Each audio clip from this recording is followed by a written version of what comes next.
My biggest business mistake, I wouldn't even consider a mistake. Yeah, T had to think about this a lot because she's perfect. Yeah, because I'm just perfect. Sorry. Tess was like, Bail hard and bail Tess fast. was like, let's do this. And I was like, respectfully, I actually don't think I have a business mistake. And then I sort of said to her, I was like, if I did, I probably would have told my mum. So You know what? I actually think that's a credit to your mindset though, because any quote unquote mistake that you've made, you've already flipped it into just like, it's a part lesson. of business, it's growth. Yeah.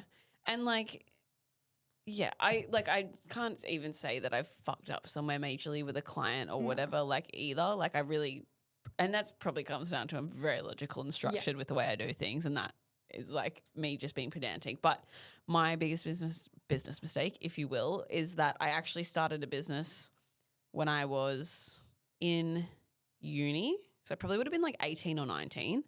And my biggest mistake was that I didn't continue that business. I just closed it and I went and got a full-time job when I finished uni and I called it a day. And I would put that down. Why did you start that business? I don't really remember the why. So for context, it was called TP Photography and Media, real straighty 180. And I started it when I was in uni because everyone was asking me to take photos. So it was essentially event photography. Right. And then I did a little bit of like business cards and graphic design, like social media templates, like just like basic stuff, still in Canva, nothing like overly dramatic. But all my friends, I was the girl that took photos. So all my friends were like, well, why don't you, like, can you do it for this event? Can you do it for that event? I'd take friends of all the 18th birthday parties. I took that. I think I did some in high school because I do remember there being some 16ths in there, but it was not a business, if you will. And it was like, I would charge like a couple $100. Like it wasn't a lot of money. But in uni, I was working in a retail job and it also just like funded a little bit more lifestyle. So I did like friends, siblings, 18th, 16th, all that sort of stuff. And then, I finished uni and the thing that I was supposed to do was go get a full-time job and that's what I did. And I just wish I never did that, to be honest. I feel like all of us, though, that are women in business I think there's an element of some people fall into business because they do something and they love to do it and it just becomes a business. But I think some people are in business because we like business. We like building these things. We like doing these things. We like challenging ourselves. And I feel like we all have a story of something that we started when we were younger that we like didn't realize could be something, so we stopped it. I think I also I never looked at it as a business. It was just a side hobby. It was just a little thing that funded like the party weekends and going out with my friends and going for dinner and it wasn't I'm a CEO and this is my business. It's just like, this is just a thing I do on the side. Was it cash in hand? Yeah. So your mum was like, I was a sole trader. oh really? So like for a while it was cash in hand and then I was a sole trader with a business name. Yeah. And then it obviously became a business, but there was never enough money coming through there for it to be like taxable, I guess. Yeah. Until I obviously started earning more in retail, then we made it work. But I was buying cameras and things that like flashes and microphones and whatever. So like I always had expenses for it anyway. But I think because I didn't treat it like a business and it was just a little side gig thing, that is probably also why I went, like I didn't take it seriously. Yeah. So then I finished uni and I was like, oh, well, I'll just get a full-time job now. And within like 3 weeks of looking, I had a full-time job. I decided to take 6 months after uni just to chill out and do nothing.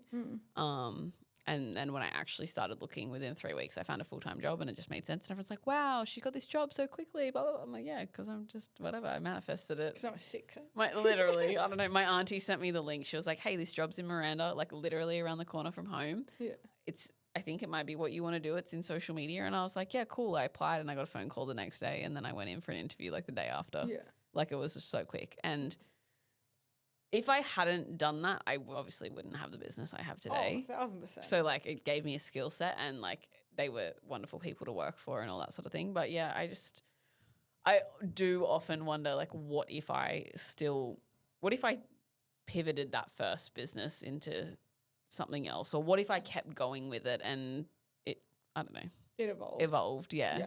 Well, like, and that's not the first business that you've tried either. Like, no. So then after that business, still in uni, after that business, I had I don't want to call it e-commerce, but it was e-commerce jewelry business. And that was with a business partner at the time. And we were like, yep, we're family friends. And we're like, we want to do something together. And our parents always said, like, you guys should do something together. And we're like, yeah, we should. Like, and we have investments together and stuff. And we were like, yeah, cool. Like, why don't we start a business? Like, whatever.